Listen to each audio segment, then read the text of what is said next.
I just bet $1,500 on Jake Paul to beat Tommy Fury on December 18th. And if it happens, I get $2,000 profit. Here comes the money. Money, money, money. If you watched my last video, you know my original plan was to bet $1,000 on this fight. But the more and more I watched Tommy's previous fights, the more my confidence in Jake grew. So I did what any responsible, logical, financially literate bettor would do.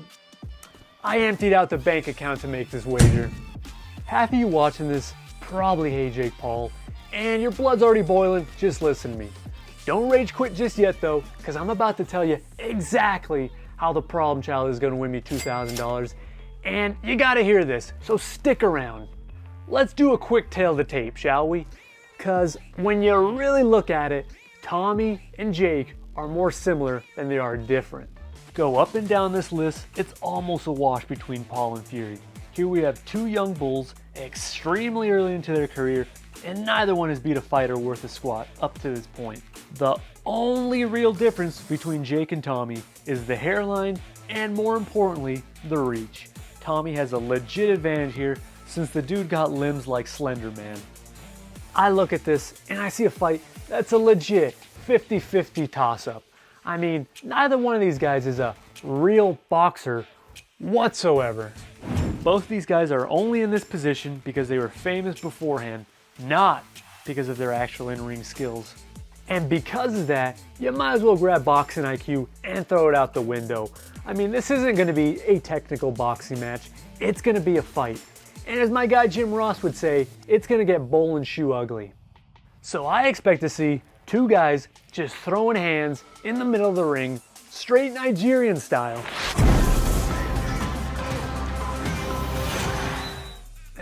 Okay, maybe Paul Fury won't be that exciting, but I do expect to see a knockout, and I'll explain very soon how. But I should mention, I'm not the only one that's called the KO. Both Jake and Tommy have called their own shots and said the other one is getting dropped. What's happening to Jake Paul? You're getting knocked spark out. 2 rounds. Jake Paul, we're coming for you. I know he's going to fade. It just, what round? 5th, 6th, maybe 7th. Maybe I knock him out in the last 10 seconds of the 8th. But he's not hearing that 8th bell ring. What's your prediction for the fight then? Prediction? Yes, prediction. Pain.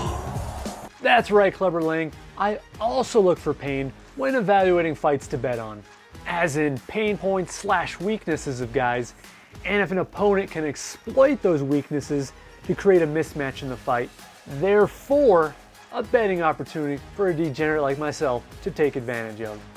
Both Fury and Paul have holes in their game, but for time's sake, let's focus on the most gaping one. We'll begin with Tommy, and I'll cut right into it. This dude can't block a right hand to save his life.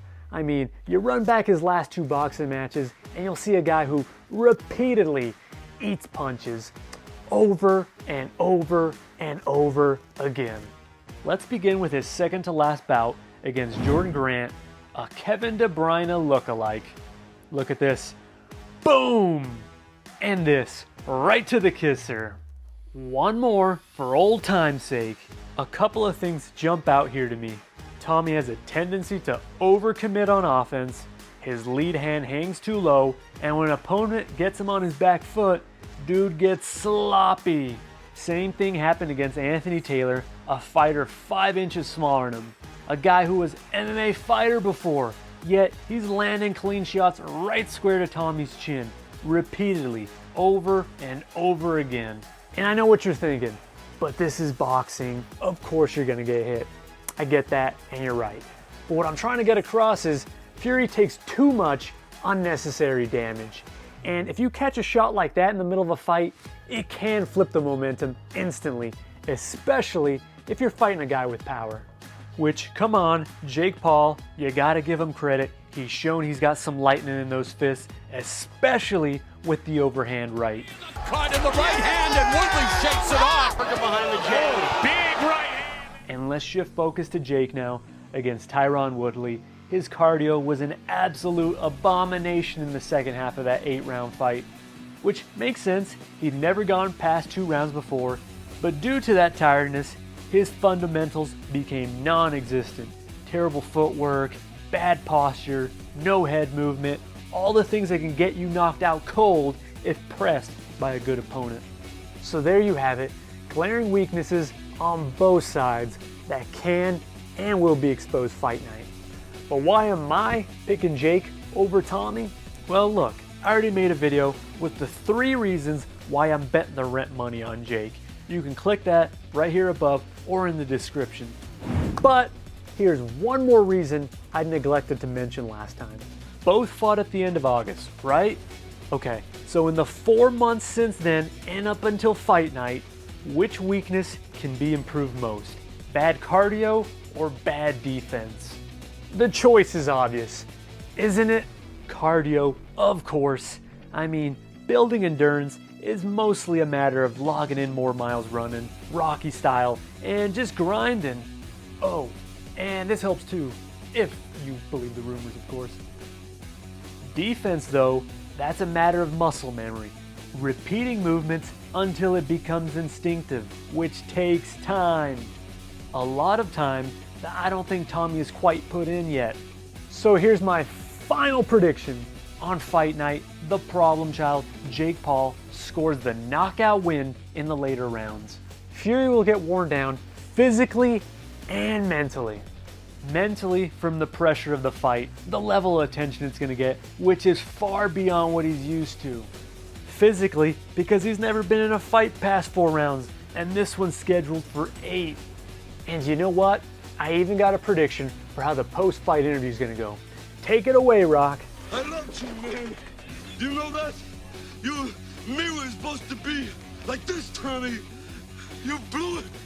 So there you have it, folks.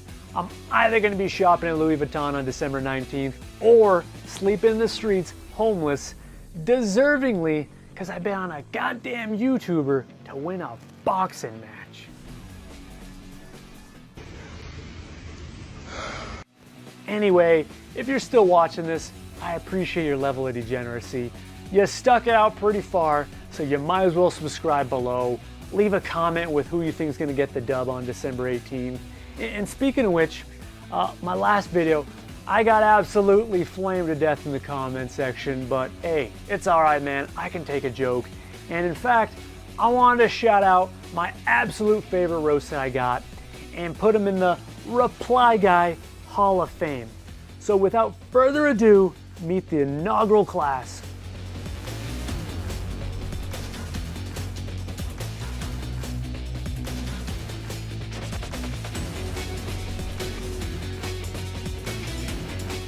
What can I say? I love the internets. Let's get this money, and for my final word, I leave you with this. Everybody wants to know what I would do if I didn't win. I guess we'll never know.